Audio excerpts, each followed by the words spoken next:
when we look at chapter 3 is all about identifying research questions. What is it that we actually want to research?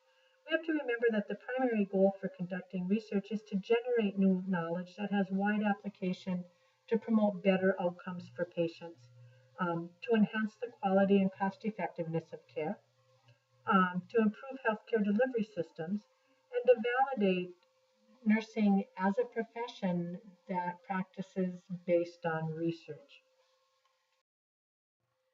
So, one of the most important pieces of research is to identify a problem that is a concern where there is a gap in the knowledge that requires a solution that can be described, explained, or predicted to improve nursing practice. Some of the sources of research problems in our clinical experience, and this often leads us to question, is there a better way to do something?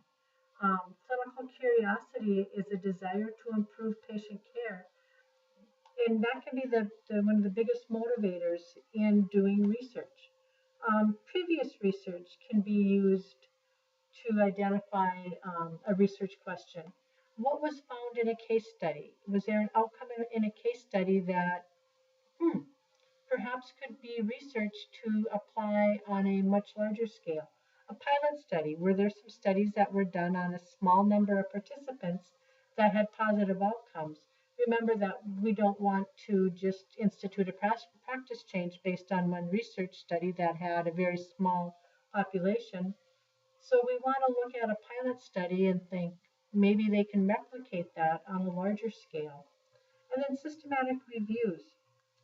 And what a systematic review is it looks at a number of studies and that basically followed the same guidelines, and they look at that in terms of can you apply the findings from all of these studies to a particular problem. When we look at research problems, we can look at them in terms of what we call theories.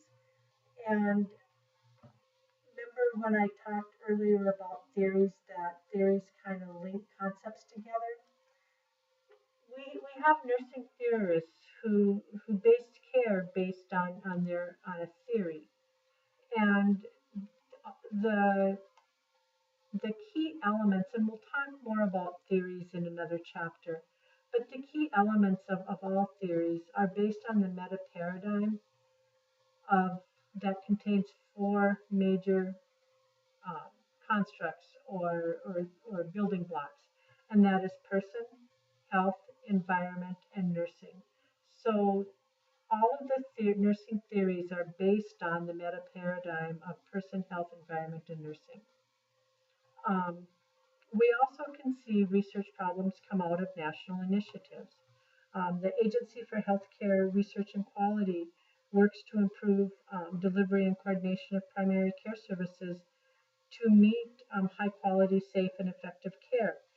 And ongoing initiatives of the AHRQ include data collection, utilization and cost and utilization statistics, evidence-based practice clearing guidelines, and information portals for the public. And some of the recent initiatives out of AHEC include funding for patient care outcomes to improve outcomes. And with the Affordable Care Act, we really are seeing a need for research in this area to look at, has healthcare outcomes improved, and with the new advent of Affordable Care Act. So we can have a basic interest, but that needs to be narrowed down. So we need to identify the clinical problem or the research topic. And when we do that, we need to look at the interest and passion, because you really don't want to do any type of research that you are not passionate about. How will it contribute to the body of nursing knowledge? In other words, is this, what is the outcome? Is the outcome, can it be generalized to nursing practice on a large scale, not just for a small little population where you work? Is it feasible and is it ethical? So we develop a research question about a clinical problem, and we frame the question so it can be tested within ethical boundaries. So we are answering through existing knowledge or basic problem solving skills. And the first part of any research question is to investigate the current literature. What does the literature say about a question? Um, if so, we're looking for gaps in the literature. We certainly don't need to research standards of care that are widely used and have good patient outcomes. So the easy one off the top of my head is turning patients at a minimum of every 2 hours. We don't need to research the benefits of turning patients every 2 hours or more frequently. We don't need to research the benefits of early ambulation post-op because those are well researched. There are standards of care. We know that works. We certainly wouldn't want a control group of patients who stayed in bed after surgery and those who ambulated, the evening of surgery once their vitals are stable. That wouldn't even be ethical because we know that early ambulation helps. So we have to look at the literature to see what is in there and what are the gaps. When we talk about problem solving, the nursing process and the research process, and we have to remember that what we are doing is actually part of the nursing process. We are solving problems, and we are using the research process in terms of developing a hypothesis and testing all of those things that you've learned in previous courses in your liberal arts that you never thought you'd have to think about again. So the first part of a research study is to develop a problem statement. And a problem statement is actually derived from a research problem that has been identified in a situation that is considered unsatisfactory and requires further explanation, description, or a solution. The problem statement formally identifies what the problem is being addressed in the study, and it has to include the scope of the research problem, the population of interest, what we call the independent and dependent variables, and the goal and question of what the study aims to answer. And this is important for you to understand because one of your assignments will be to read an article and to analyze it in terms of, is there a problem statement? What is a hypothesis? All of these things that I'm going to talk about are going to be part of an assignment that you have to do. So once you develop the problem statement, then you need to be able to develop a hypothesis. And the hypothesis, there are different types of hypotheses, but they are essentially a statement about the expected or predicted relationship between two or more variables in a specific population. And they flow from the problem statement or the research questions. They include a dependent and an independent variable, and we'll talk about that. And they are ethical, feasible, and relevant to nursing practice. So in other words, we don't want to test something that really isn't applicable to nursing practice. There's different types of hypotheses. There's associative versus causal, simple versus complex, non-directional versus directional, and null versus research. And your book really does a nice job of working through these. So I want you to go through pages 78 through 81 because they go through these various hypotheses. Your book also has table 3-1 that has little examples to help you understand these.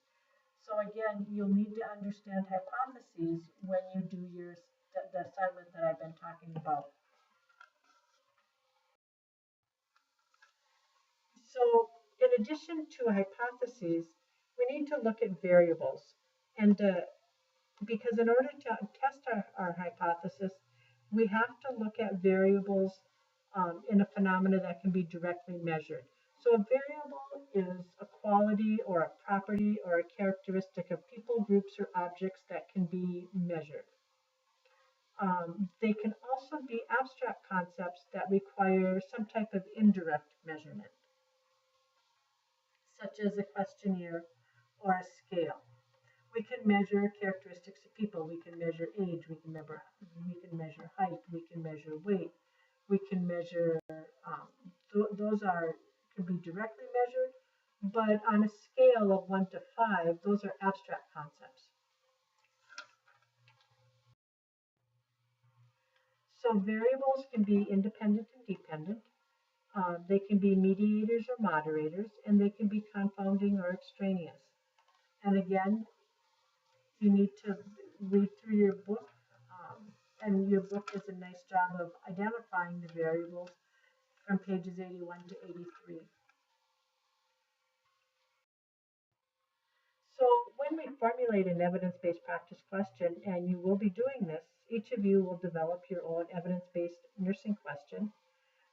So we use the PICO model, and the question is, the P is the patient population or condition of interest, I is the intervention, C is the comparison, O is the outcome, and T is the time element. And this does need to be included in our PICO questions. This is an example of how a PICO question can be written. In pediatric patients under 6 years of age, how does taking a tympanic thermometer compared to using an axillary thermometer affect temperature accuracy over a 6-month time frame? So we have the patient population is pediatric patients under 6 years of age. The intervention would be using a tympanic thermometer. And our control is the axillary thermometer, affect temperature accuracy over a 6-month period. So if we were going to set this up, we would actually have to check temperatures of both tympanic and axillary to look to see if there is a difference. Because we are obviously this question, whoever is writing this, they must be typically using the axillary thermometer, and they're wondering if the tympanic thermometer has the same results.